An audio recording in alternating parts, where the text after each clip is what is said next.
On m'a posé une question aujourd'hui, donc j'ai répondu à la personne, mais je trouvais intéressant de partager cette question et ma réponse avec vous. Alors en fait, c'est une personne qui m'a contactée en me disant: «Voilà, on m'a dit que quand on avait plein de pierres dans la maison, ça faisait une espèce de brouillard énergétique. Qu'est-ce que tu en penses?» Alors je suis assez d'accord, je vais vous expliquer. Pour moi, quand vous avez des pierres roulées, des galets, des petites pierres brutes, c'est de mon point de vue, attention, là je vais vous donner mes ressentis, en aucun cas c'est une vérité ou quoi que ce soit, ce sont mes ressentis. Ces petites pierres-là, pour moi, ce sont des pierres de travail personnel. C'est-à-dire que, quand on a le choix comme ça, quand on a plein de pierres différentes, suivant ce qu'on a envie de travailler ou suivant comment on se ressent, c'est-à-dire que si j'ai besoin, d'avoir un petit peu plus de peps, si j'ai besoin de travailler la concentration ou l'ancrage ou si j'ai besoin de me sentir protégée, je vais aller piocher dans les pierres et à ce moment-là, les porter sur moi, les porter avec moi en temps calme, en méditation ou avec moi dans la journée. Le but, c'est de les avoir le plus proche de soi, le plus en peau à peau, on va dire. Si c'est dans la poche, beh, les avoir le plus souvent dans la main et cetera pour faire vraiment cette interaction entre la pierre et vous. Donc là, ces pierres-là, ça va être, voilà, ce travail personnel et à ce moment-là, pour les ranger, idéalement, ça va être de les mettre dans un tiroir, dans des boîtes, rangées par soit par couleur de chakra, soit par, les couleurs froides avec les couleurs froides et les couleurs chaudes avec les couleurs chaudes. Et ça, c'est vraiment je pioche en fonction de mes envies et de mes ressentis du moment.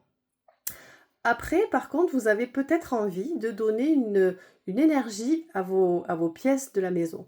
Par exemple, dans votre, je sais pas, dans votre cuisine, vous avez envie de mettre de la créativité, dans votre salon, vous avez besoin de quelque chose de calme ou de la communication, quelque chose d'apaisé et cetera ou de quelque chose de très, très doux ou peut-être dans votre salle à manger ou quand vous recevez des gens, vous avez envie de joie, vous avez envie de bonne humeur, de partage et cetera. Et en fonction de, ce que vous voulez mettre comme énergie dans vos pièces, là, vous allez pouvoir placer des pierres un peu plus grosses, c'est-à-dire au minimum 300 grammes et puis jusqu'à plusieurs kilos si vous le pouvez et si vous le voulez. Et là, autour de ces pierres-là, si vous voulez, vous pouvez mettre des plus petites qui sont dans la même énergie, dans les mêmes couleurs et donc là, voilà, vous pouvez parfaire un petit peu la décoration. Donc ça, c'est pour moi, la façon dont moi j'utilise les pierres.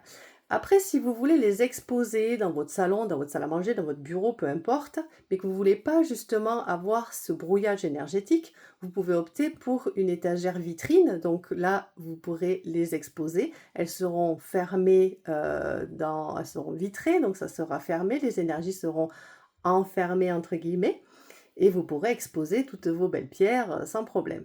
Donc voilà ce que, j'avais envie de vous exposer, aujourd'hui, de vous partager, en sachant voilà, hein, comme je vous l'ai dit au début, c'est ma façon à moi de voir les choses, c'est mon ressenti, donc j'étais assez d'accord avec ce qu'on lui avait dit et je pourrais vous faire des petits tips, pour vous guider un petit peu si vous voulez donner des énergies à vos pièces, ce qu'on peut mettre dans une cuisine, ce qu'on peut mettre dans une salle à manger.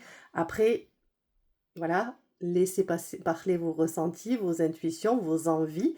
Ça sera évidemment pas exhaustif, hein, ça sera des choix les plus communs, on va dire. Donc voilà, donc j'avais envie de vous partager ça. J'espère que ça vous a plu, peut-être que ça vous a aidé, peut-être que ça va ouvrir des débats, j'en sais rien. Allez-y, vous pouvez partager tout ça dans les commentaires et je vous fais plein de bisous. Ciao!